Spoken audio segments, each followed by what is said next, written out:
Eu pensei muito nessa palavra como uma oportunidade da gente refletir profundamente sobre os extremos da nossa vida e sobre o quanto nós somos e podemos ser úteis nas mãos de Deus, ainda que achemos que não.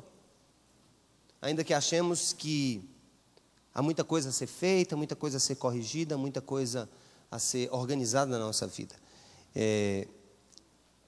Nesse texto nós vamos ver a atuação de Jesus na vida de um homem que foi durante muitos anos mesmo,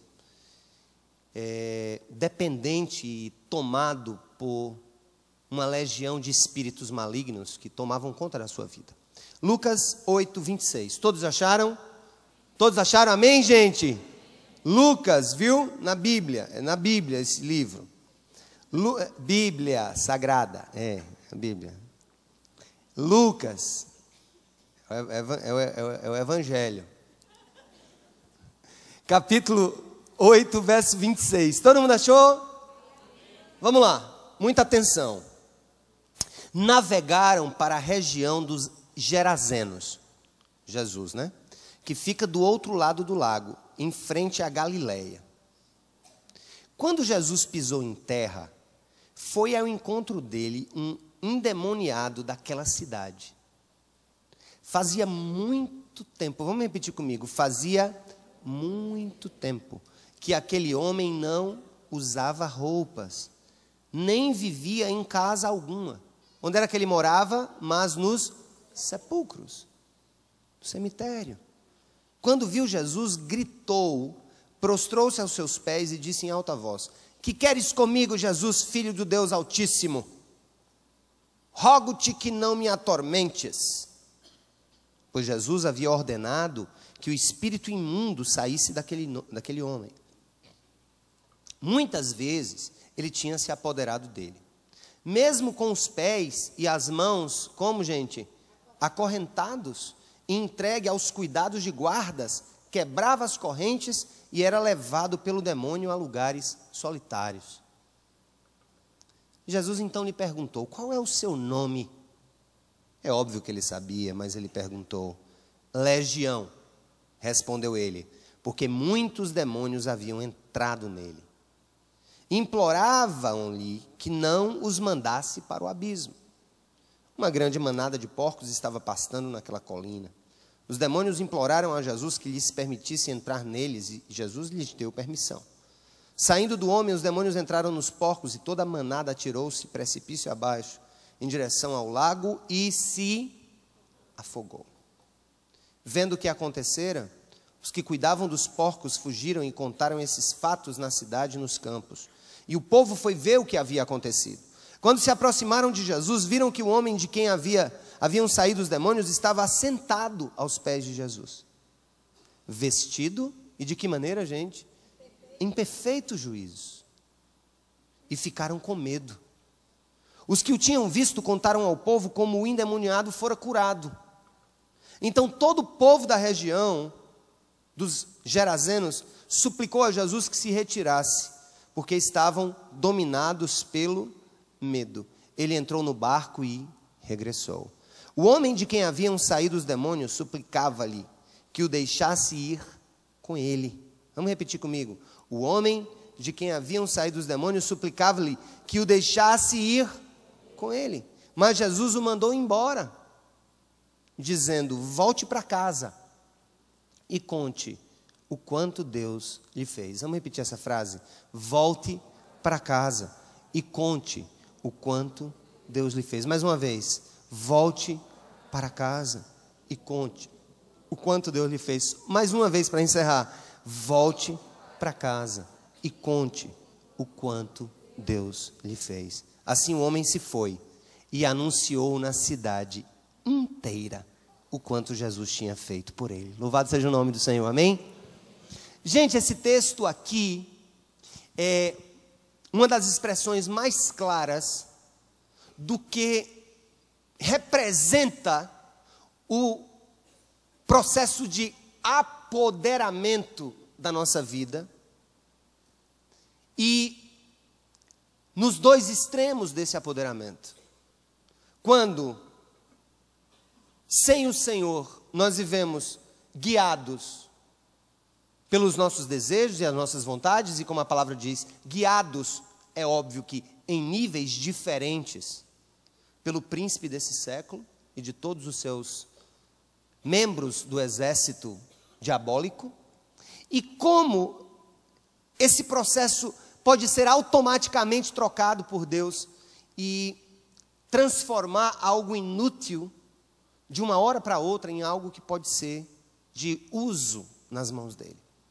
A primeira coisa que a gente observa é que Jesus, ele procurava as pessoas. Ele ia ao encontro das pessoas.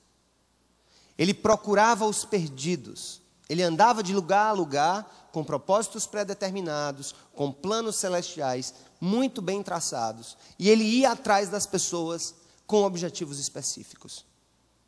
Nessa hora, Jesus estava pronto para realizar um dos feitos mais maravilhosos, mas ao mesmo tempo, um dos feitos que, por sua magnitude, ia amedrontar aquele povoado, aquela cidade.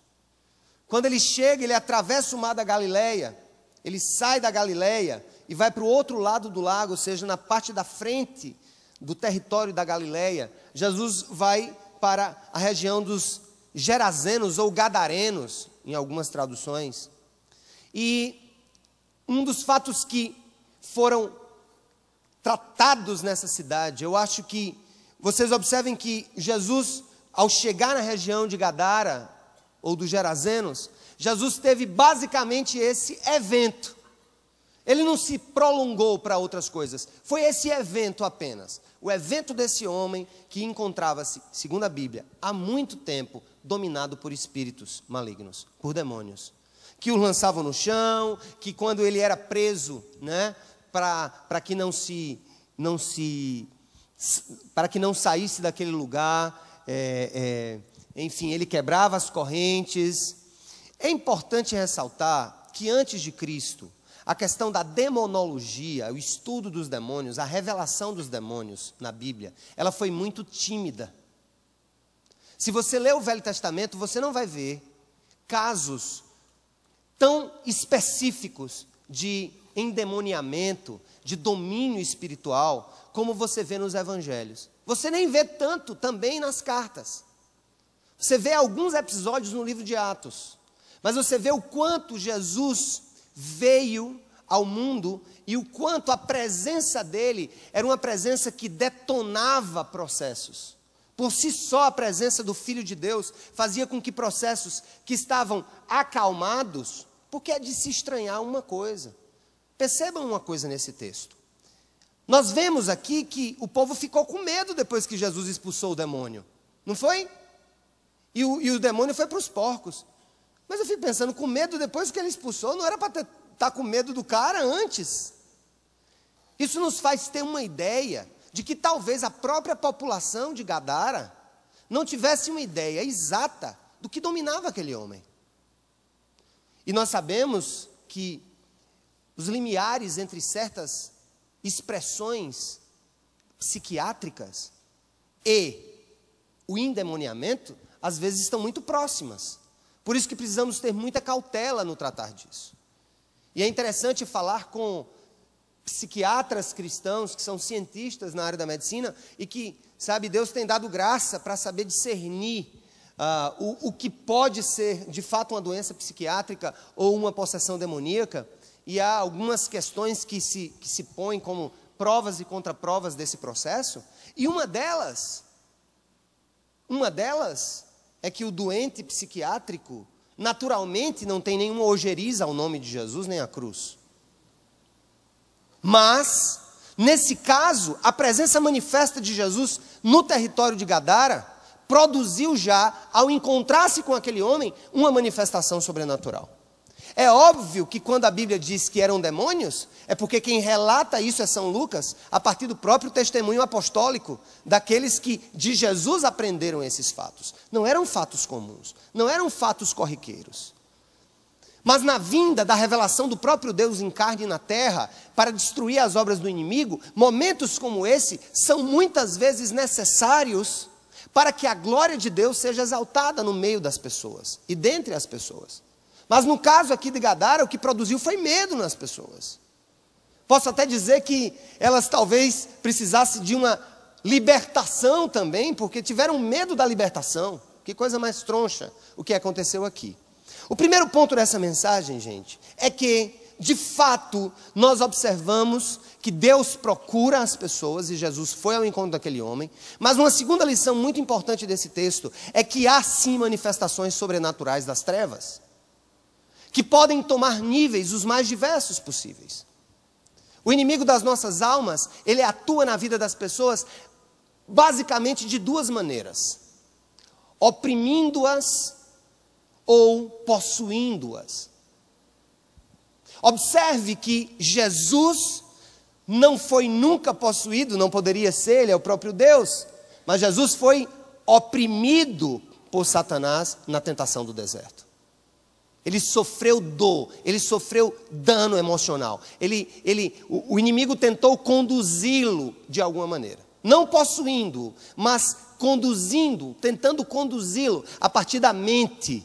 Jesus não tinha como ser absolutamente conduzido nas suas fraquezas, porque era Deus. Ele não poderia, o que eu quero dizer é que não havia pontos fracos na vida de Jesus, de pecados não confessados, que pudessem servir de ponto para que Satanás apontasse. Então o diabo, ele usa o que eu consideraria o nível mais extremo, mais intelectualizado de opressão, que é quando ele usa a própria palavra de Deus para nos enganar. Olha que coisa. Então nós temos aqui o nível mais baixo, o nível mais profundo, que é o daquele homem, amém? Tomado por vários demônios, uma legião de demônios, mas nós também temos níveis mais intelectuais, em que o diabo, que é o maior dos filósofos, o maior dos filósofos no sentido do mundo caído, desse século, dessa dimensão, ele usa argumentos bíblicos tentando derrubar Jesus. Então observe que o inimigo, ele atua de várias maneiras na nossa vida. Talvez haja pessoas aqui que têm sido influenciadas, mesmo sem saber, no seu intelecto. Outras têm sido influenciadas de maneira mais profunda, com outros tipos de envolvimentos. E outras, é possível, não sei, que passem por casos de profunda possessão. E a Bíblia diz que em muitos momentos Satanás o tomava. Era como se não fosse toda hora. Havia os momentos de lucidez, mas era algo que quando vinha para quebrar. Eram muitos que dominavam aquele homem. A Bíblia não diz absolutamente a origem daquela porta. A Bíblia não diz absolutamente aqui que área da vida daquele homem ele abriu lá atrás para que aquilo acontecesse. Se ele fez macumbaria, nem esse nome existia naquela época, ritos pagãos, o que quer que seja. A Bíblia não fala.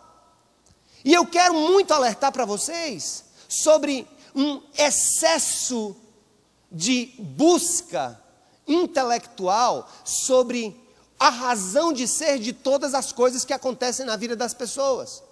Como se a história com Satanás, ou do que aconteceu no passado, fosse mais importante e mais poderosa do que o ato soberano de Deus de libertar alguém. Amém, irmãos?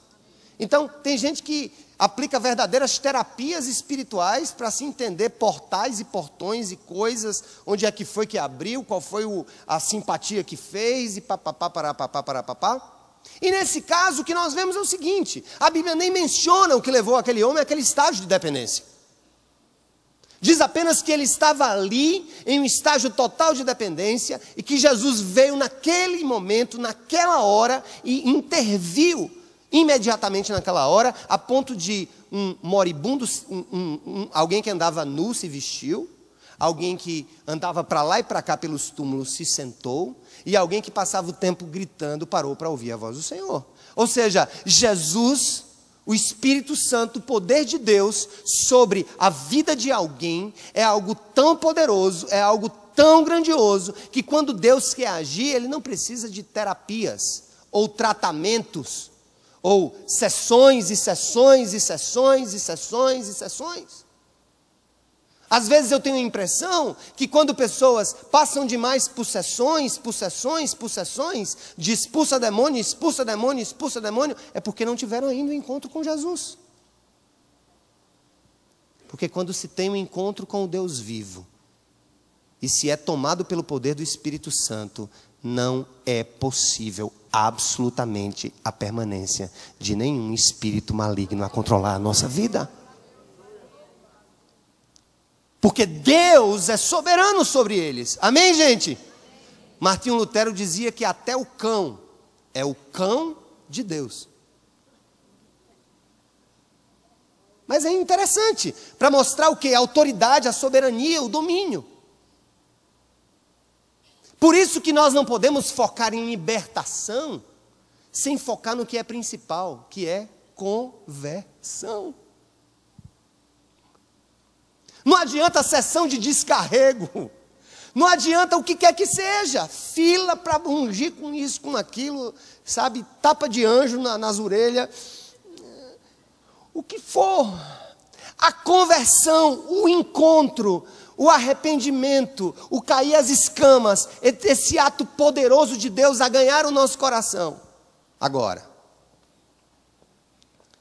se por um lado, a vinda do Senhor sobre a nossa vida produz essa libertação, por outro lado, o inimigo tem outras estratégias, não mais para nos dominar, mas para nos perturbar, nos incentivar a pecar e nos tentar conduzir, muitas vezes com argumentos bíblicos, a fazer certas coisas que são contrárias à vontade de Deus. E como é que eu vou discernir isso? Eu tenho que discernir isso pela voz do Espírito dentro de mim. Pela humildade de dizer, Senhor, tudo parece muito belo, tudo parece muito bonito, tudo parece muito interessante, mas eu quero que o Teu Espírito Santo, o que é que Ele diz para mim? Ele me inquieta. Ele me inquieta. Jesus sentiu-se inquietado pelos ardis do diabo. A primeira coisa que o diabo disse foi o seguinte: está com fome? A palavra diz que tu pode transformar pedra em pão. Então transforma. Eu pergunto a você, transformar pedra em pão era ou não parte dos atributos divinos de Jesus, a capacidade? Sim ou não? Mas havia um princípio por trás daquilo. Ele não transformava, sabe por quê? Porque ele queria que se completasse o plano de Deus na vida dele. Ele não quis usar o poder dele para alcançar algo que não estava no tempo de Deus. O que é que o diabo muitas vezes faz? Ele quer que nós usemos capacidades que temos de tomar decisões antes do tempo. Por isso que o fator tempo na vida de um cristão, o fator esperar a hora certa, é tão importante quanto tomar a decisão certa. Vocês estão entendendo o que eu estou querendo dizer, gente? Não é só tomar a decisão certa que Deus quer de nós. Deus quer que tomemos a decisão certa na hora certa. Outra coisa que ele influenciou Jesus foi quando ele disse, não quer usar o seu poder então. Tudo bem, então usa o poder de Deus, do teu Pai. Porque a palavra diz que se você pular daqui, Ele vai mandar que os anjos te protejam. Ele não conseguiu que Jesus usasse o seu próprio poder e pediu que Jesus usasse o poder de Deus. E ele disse, não. A Bíblia também diz que eu não posso tentar ao Senhor, meu Deus. Por que é que nós vemos isso? Há pedidos e há exposições que muitas vezes nós entramos na nossa vida. Eu alerto você. Cuidado para que você não esteja, por confiar na soberania e no poder de Deus, se colocando em situações de risco por sua própria vontade. É o cabo que diz assim, não, rapaz, o Senhor está comigo, não tem nada não, o Senhor está comigo, eu vou tomar umas e outras aqui e vou dirigir. Você está caindo no erro que Satanás quis que Jesus caísse, mas ele não caiu. Escuta, decisão certa tem que ser tomada na hora certa. Jesus não quis tomar a decisão certa na hora errada. E ele depois foi alimentado pelos anjos. Segundo, não se coloque em situações de risco na confiança de que Deus irá lhe proteger, porque ainda que Ele seja poderoso para fazer isso, e muitas vezes esteja tirando você de enrascadas, você está em uma vida de tentação ao Espírito Santo de Deus, e quando nós tentamos o Espírito Santo de Deus, tentamos pela influência de Satanás. Está vendo como as coisas são complexas? Eu só quero que nessa noite a gente entenda o seguinte: há níveis de influência. A influência baixa, a influência, carnal, total, de domínio que havia naquele homem, mas há influências intelectuais. E o cristão deve estar disposto e preparado para entender influências intelectuais de alto nível. E ele disse: não está contente? Não quer também não usar o poder de Deus? Então usa o meu. Foi quando ele disse: todos os reinos da terra eu te darei se você se ajoelhar diante dos meus pés. Satanás não estava oferecendo uma mentira, porque Deus deu o mundo caído para ele.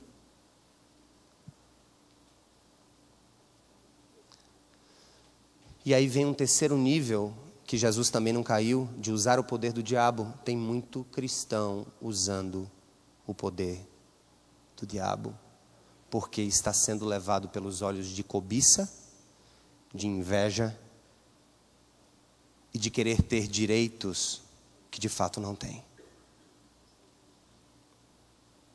O que é que a gente aprendeu até agora? É uma mensagem comprida. Vocês estão entendendo? Hoje eu não trouxe nenhuma piada para contar para vocês se rirem de mim. Hoje é só pau no lambo. Hoje é sem alívio. Deixa eu dizer. Peraí, o que é que a gente aprendeu até agora? Repita comigo. Deus procura as pessoas para salvá-las e libertá-las. Vamos lá. Segundo, o inimigo. Vocês estão com medo? Então vamos, quero ver a voz de vocês. Alô? O povo da televisão que está me assistindo ali está pensando que eu estou falando para as paredes. Não estou não. Tem um bocado de gente aqui olhando para mim. É porque eles são muito educados. Eu fico em silêncio. Mas olha aí, ó, um bocado de gente aparecendo. Eles vão ficar mal educados agora, tá certo? Vamos lá. O inimigo usa vários artifícios para nos influenciar, chegando até a nos possuir. Mas o poder de Deus é irresistível. Amém, irmãos?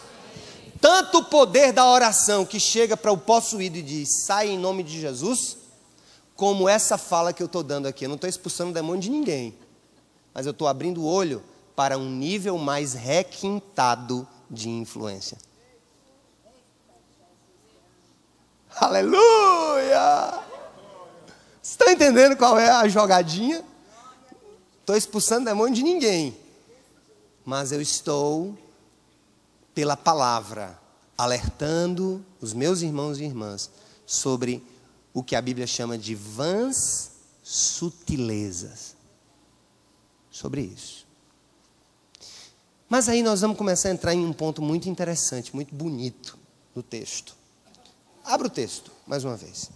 Vendo o que acontecera, os que cuidavam dos porcos fugiram e contaram esses fatos na cidade e nos campos. E o povo foi ver o que havia acontecido. Quando se aproximaram de Jesus, viram que o homem de quem haviam saído os demônios estava de que maneira, gente? Assentado aos pés de Jesus, vestido e de que maneira? Em perfeito juízo. E ficaram como esses homens? Com medo. Ficaram com medo do juízo do homem. Não sei como é que é isso. Isso me faz entender que há pessoas que são tão cegas espiritualmente que têm medo do Espírito Santo e do que Ele faz. E ter medo do que Deus faz na nossa vida e através de nós é uma das grandes barreiras para que Ele faça. O povo teve medo da libertação do cara. Ficaram com medo porque viram um homem são. Que insanidade deles. E eu fico pensando, gente, tem muitas oportunidades em que Deus está fazendo coisas grandes e quer fazer coisas grandes, mas nós temos medo. Deixa eu dizer uma coisa para você. Agora eu vou tocar numas feridas aqui. Ai, meu Deus, misericórdia. Tem gente que tem medo de ser liberto.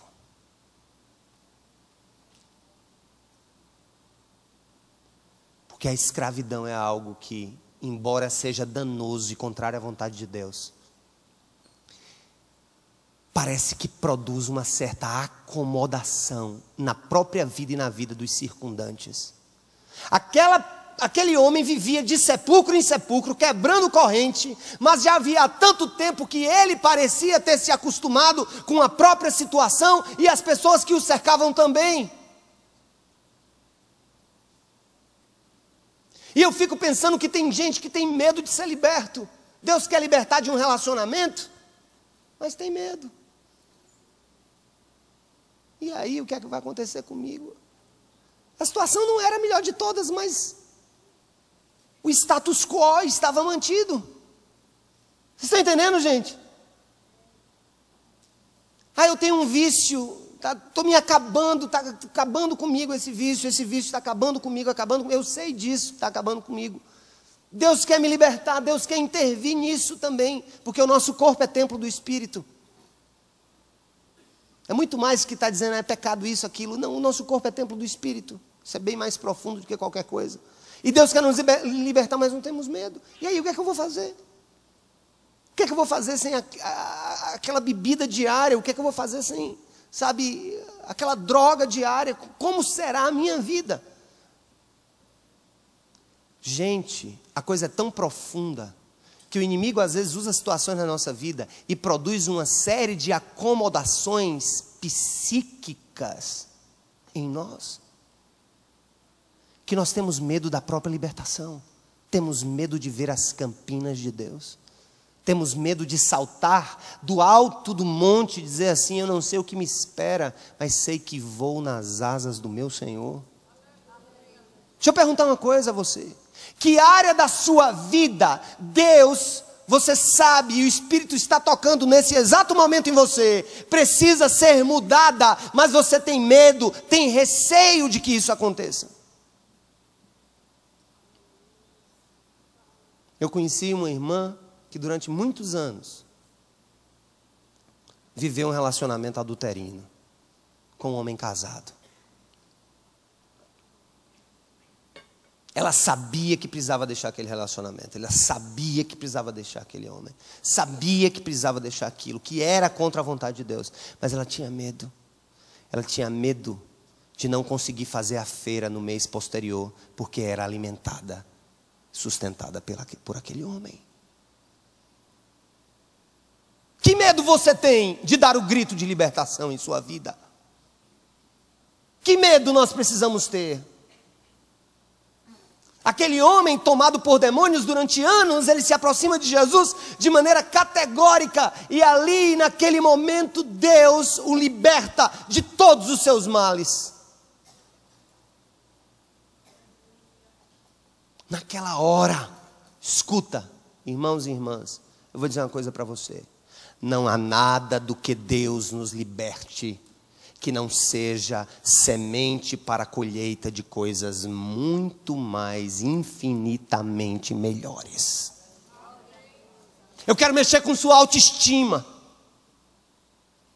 Você que é mulher e é usada por certos cafajestes, e tem medo de ser liberta por Deus desse relacionamento, porque tem medo de não casar, tem medo de não arranjar outra pessoa, tem medo de não ser mantida. Medo de ser liberto. Você já tinha ouvido falar nisso? Não. Foi a primeira vez que eu me apercebi nas Escrituras. Medo da liberdade. Quem aqui tem medo da liberdade? Quem aqui precisa, sabe, ser liberto pelo Senhor, mas tem medo? Ser liberto da idolatria, mas tem medo do que os outros vão dizer. Ser liberto de relacionamentos iníquos, mas tem medo do dia da manhã, da solidão do próximo final de semana.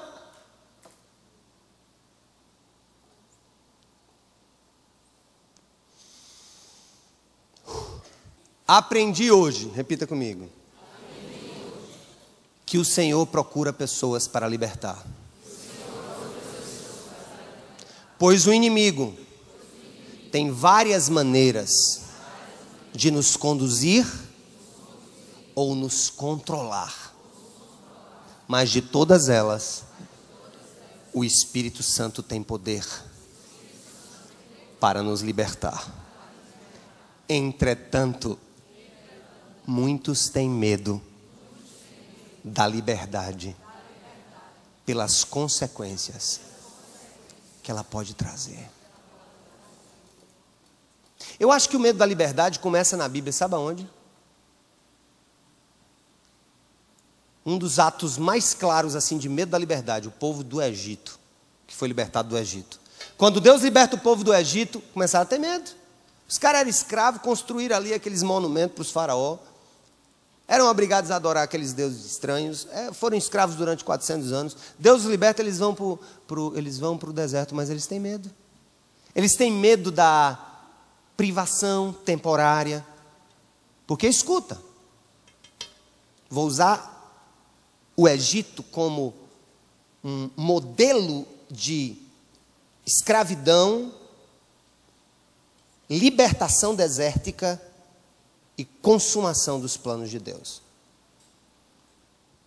Quando Deus liberta o povo de Israel da opressão, e ali significa de maneira figurada a libertação espiritual, era figurado aquilo, era uma libertação política, é bem verdade, mas representava uma libertação espiritual. Depois da libertação espiritual, Deus muitas vezes quer o quê? Tirar de nós as nossas estruturas de sustentação para nos ensinar que quem cuida de nós é Ele. Mas o medo da libertação vem muitas vezes porque as estruturas de sustentação que nós temos naquela circunstância, ou de corrupção, por exemplo, outro caso de medo de libertação. O cara está no meio de um sistema corrupto, de sonegação. Ele diz, Senhor, me liberta disso. Ele pensa, eu não vou vender. Eu não vou conseguir, porque o meu concorrente faz assim, e faz assado, então eu tenho medo.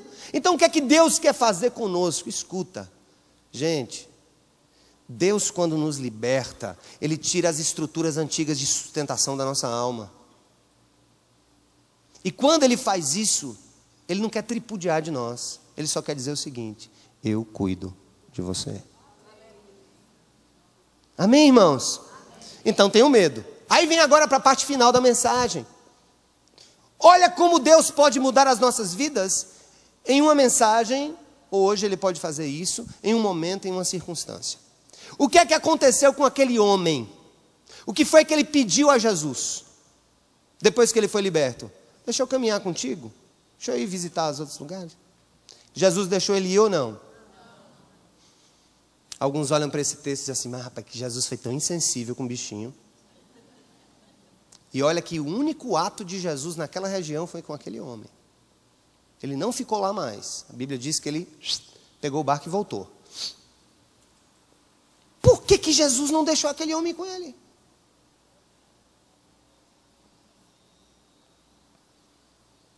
Eu fico pensando, que razão Deus, não é que todo caso, Deus tem um propósito para cada situação diferente na vida de cada um de nós. Na vida daquele cidadão ali, do ex-legião, foi que ele não fosse com ele. Eu fico pensando, por que não? Por que não, Senhor? Por que o Senhor não deixou ele ir? Deixa eu perguntar uma coisa para vocês. Aquele homem era ou não conhecido na sua terra? A reputação dele era alta ou baixa? O povo gostava dele ou tinha medo dele? Ele era a última pessoa depois de ninguém ou a primeira pessoa depois de alguém? Ele não era nada ali. Porque veja bem, o homem que andava nu, imagina, ele já devia ter 1001 apelidos. Lá vai o animal, né? Imagina, um caba nu, amarrado em corrente, de túmulo para túmulo. Era uma cena que eu, pessoalmente, não gostaria nunca de ver na minha vida. Especialmente à meia-noite.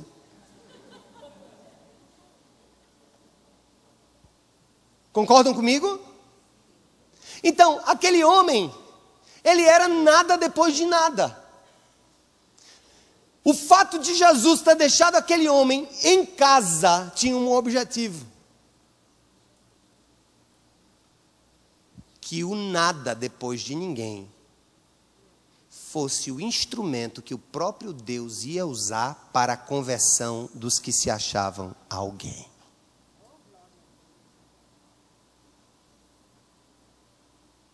O ninguém foi escolhido.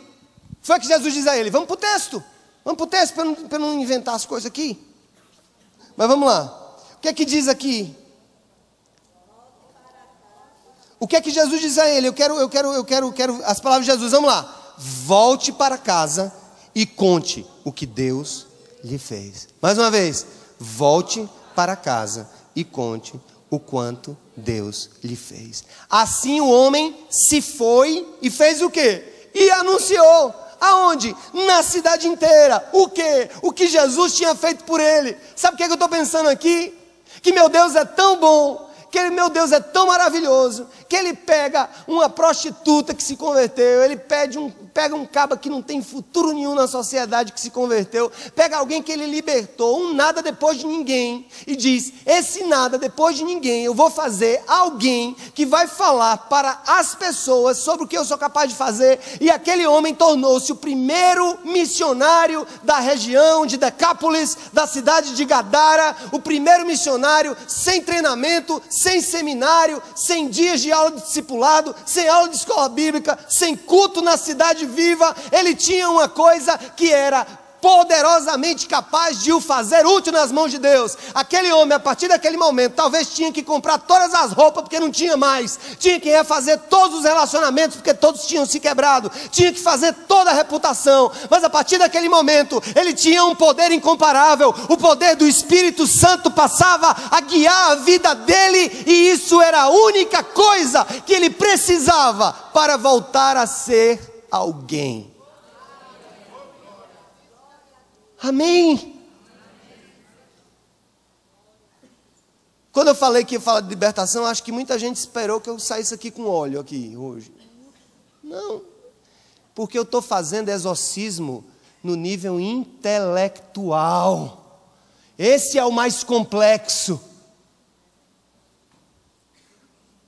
Vocês entenderam o que eu quis dizer? A reunião hoje aqui é de libertação nos níveis mais intelectuais das ações diabólicas. Não é no nível da baixaria, não. Dando microfone para o diabo falar besteira. Não. No nível do intelecto. Essa é a mais profunda libertação que Deus quer dar para nós. Essa é a libertação mais completa. Essa nos faz úteis nas mãos dele de maneira profunda. Então, gente, o que é que eu quero dizer para você? Escuta, você que está sentindo nada, ninguém, desqualificado, ou desqualificada, ou cansado, cansada, o que quer que seja, eu só quero dizer o seguinte: vá para a sua casa e diga o que Jesus tem feito na sua vida. Abra a sua boca e diga o que Jesus tem feito na sua vida. Seja usado por Deus e diga o que Jesus tem feito na sua vida. Muita gente tem esperado talvez um palco socialmente mais visível para expressar o que Deus tem feito em sua vida, mas aquele homem não tinha palcos humanos. Ele tinha a vida dele como palco, onde o ator principal passou a ser o Espírito Santo. E a peça que ele encenava era de uma nova vida em Cristo. É isso que Deus quer que nós encenemos todos os dias, uma nova vida no Senhor. É você sair daqui, tomar decisão e dizer para quem está perto de você: talvez hoje, talvez Deus está querendo que você chegue para alguém aqui que está se coçando para dizer isso. Eu quero dizer o que é que Deus falou no meu coração hoje. Vá e diga o que o Senhor falou ao seu coração. Vá, homem, vá para lá, vá, porque você é importante para mim. Você não é importante para mim porque você quer andar em uma comitiva. Você é importante para mim porque meu Espírito habita em você. E o Espírito de Deus habita em todos aqueles que nele creem. Amém, irmãos e irmãs? O Espírito do Senhor está sobre nós, está agindo em nós. Nós não somos trastes, nós não somos coisas, nós não somos objetos sem utilidade. Nós éramos objetos sem utilidade. A diferença é que alguns são objetos sem utilidade que se mostravam nus. Outros talvez se vistam e aparentem estar vivos, mas estão mortos. Mas depois que o Espírito de Deus vem e nos toca, que essa palavra nos muda, que essa palavra nos transforma, né? Que essa palavra nos cura, nos incentiva e nos liberta, porque hoje eu tenho certeza absoluta, Deus operou libertação nesse lugar, Deus operou libertação em níveis altos, porque Ele mexeu no nosso intelecto, Ele mexeu no nosso coração, na profundidade do nosso ser. E eu quero lhe dizer uma coisa, todos nós aqui, pelo poder do Espírito Santo, temos condição absoluta de sermos testemunhas fiéis desse Deus maravilhoso. Amém, gente? Amém, irmãos? Sem seminário, recém-convertido. E eu falei agora no congresso do Haggai para muitos profissionais, e eu disse que Jesus é incrível demais. A gente fica pensando em 1001 coisas, né? Assim, não, depois que eu fizer isso e tal, pá. Aí eu vejo o jovem, não, eu quero servir a Deus, eu quero fazer isso e aquilo. Escuta, aquele homem endemoniado há algumas horas atrás. Aí eu perguntei para todos, eu disse, tem quantos pastores aqui? Tinha uns 30, no meio de 1.500 pessoas, uns 40. Disse, ótima pergunta. Aliás, ótimo quadro. Eu disse assim, me diga uma coisa. Você diria a um ex-pai de santo, recém-convertido no culto na sua igreja, no domingo,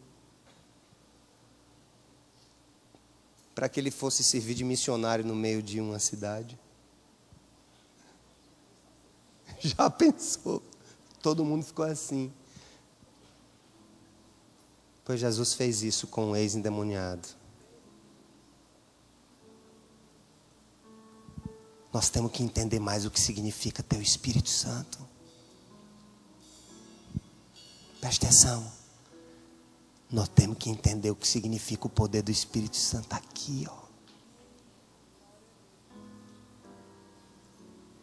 E um dos argumentos de domínio mais poderosos que o diabo usa, sabe o que é? Esse precisa de libertação metafísica. É nos fazer esquecer que o poder que move o mundo se move através das minhas pernas. Amém, gente? A gente não precisa de nada. Você tem tudo. O Espírito Santo que é teu companheiro, é teu amigo, enxuga tuas lágrimas, que está com você na sua solidão, na sua enfermidade, na sua viuvez, na sua luta, na sua vida de mulher sem marido, estando casada. Já ouviu falar nesse tipo de mulher sem marido estando casada? Quero te dizer, enquanto esse caba safado não, ele vai ser teu marido também. Amém, gente? Esse poder que está em nós é o noivo das solteiras também. E também faz o papel da noiva dos solteiros. Aquilo que nos completa, aquilo que nos guia, aquilo que nos... Amém, gente? Eu quero dizer assim, Senhor, derrama agora um bálsamo nessa igreja, assim, ó. Que todo mundo saia daqui cheio da convicção de que o Senhor está com ele. Diga assim, Senhor, tu estás comigo. Diga assim, tu estás comigo, diga, tu estás comigo. Fecha essa luz e vamos cantar essa canção. Vamos ficar em pé. Essa música eu amo. Essa música é do tempo da minha conversão. Essa música é do tempo em que o Senhor falava de maneira muito simples ao meu coração. E nós vamos adorar esse que é tudo para nós. A música é mais ou menos assim: Espírito de Deus, vem te adorar, grande é a tua majestade. Cante a Ele.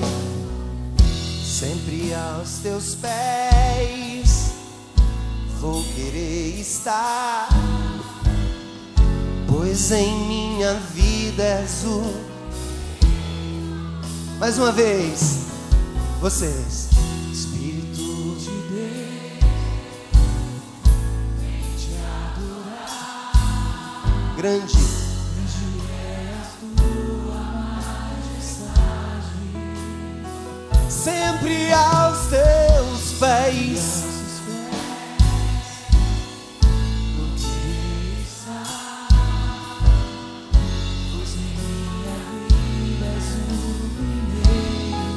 tua presença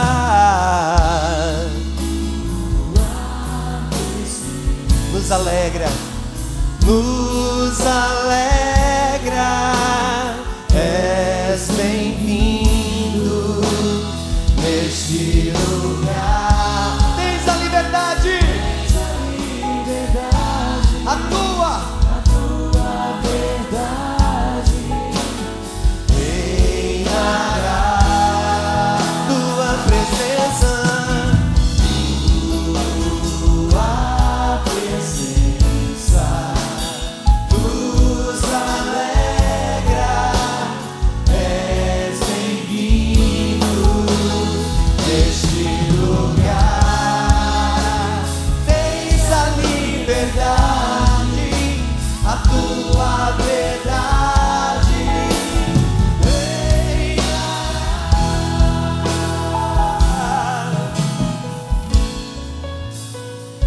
Nós te adoramos, Senhor. Vem, Senhor, nessa noite e recarrega as baterias do teu povo. Aqueles que estão depressivos, cabisbaixos, enche agora do teu Espírito, para que saiam daqui com a convicção plena de que o Senhor é por ele, o Senhor é por ela, o Senhor é por ti, meu irmão, o Senhor é por ti, minha irmã. Ele não nos chamou para nos largar, Ele nos chamou para um propósito de vida. E aquele que o Senhor chama, Ele jamais lança fora. Portanto, o mundo pode nos lançar fora, mas o Senhor sempre estará conosco ao seu lado. Aleluia! Ó Espírito, Espírito Santo de Deus, vem nessa noite e faz aquilo, Pai, que nós não podemos fazer. Toca o corpo do enfermo nessa hora. Toca agora, Senhor. Toca para a glória do teu nome. Toca, que haja cura nesse lugar, para a tua honra, para a tua glória, para o teu louvor, para a tua exaltação. Faz isso agora, Senhor. Nós também clamamos, meu Deus, que agora haja nesse lugar um vento de libertação, Senhor. Um vento de libertação. Desde os estados de domínio satânico em uma possessão. Se há pessoas aqui nesse lugar ou em casa assistindo, nós acreditamos que essa libertação pode acontecer. Não precisa nenhum toque humano, basta o toque do teu Espírito Santo.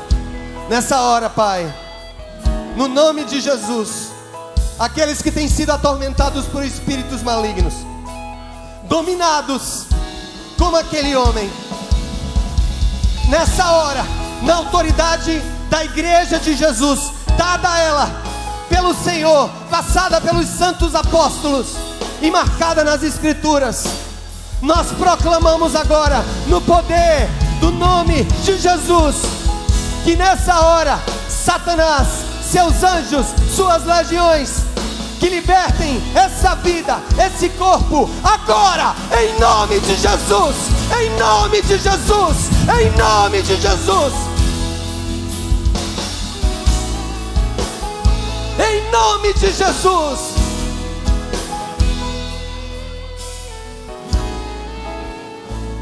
Mas há outras coisas, meu Deus, mais sutis.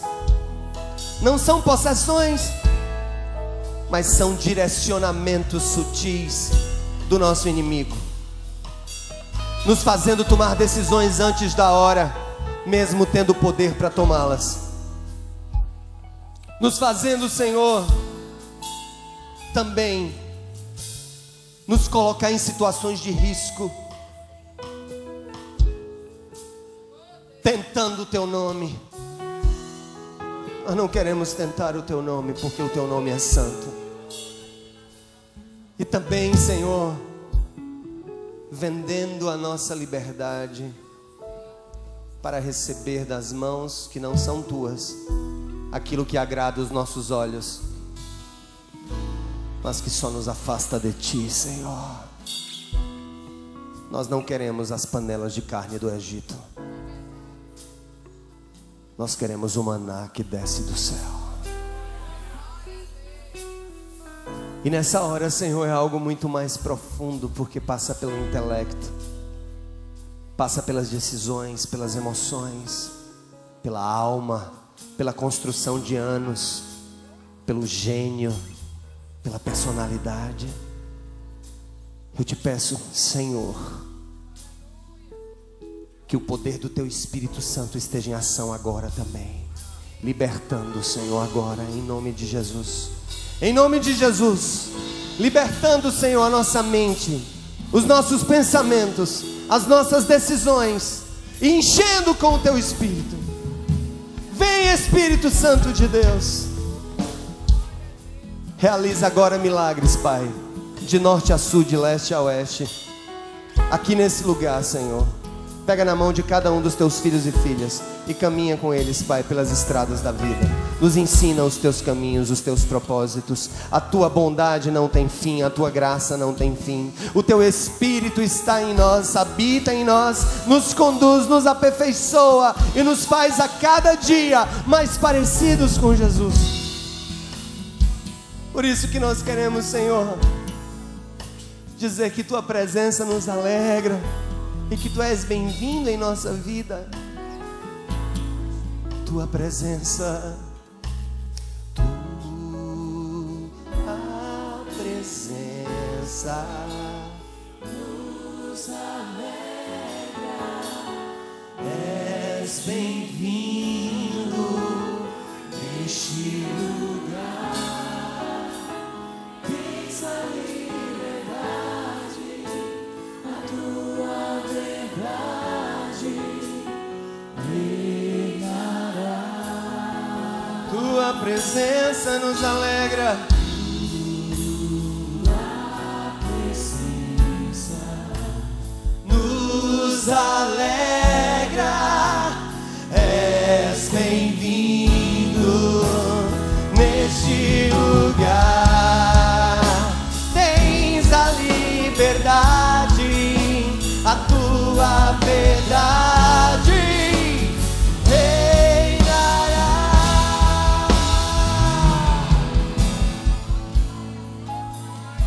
Adore ao Senhor, adore ao Senhor, adore ao Senhor. A adoração liberta, o louvor liberta. Adore ao Senhor. Senhor, nós Te agradecemos, nós Te bendizemos, nós aplaudimos o Teu santo nome nessa hora. Nós aplaudimos o Teu santo nome.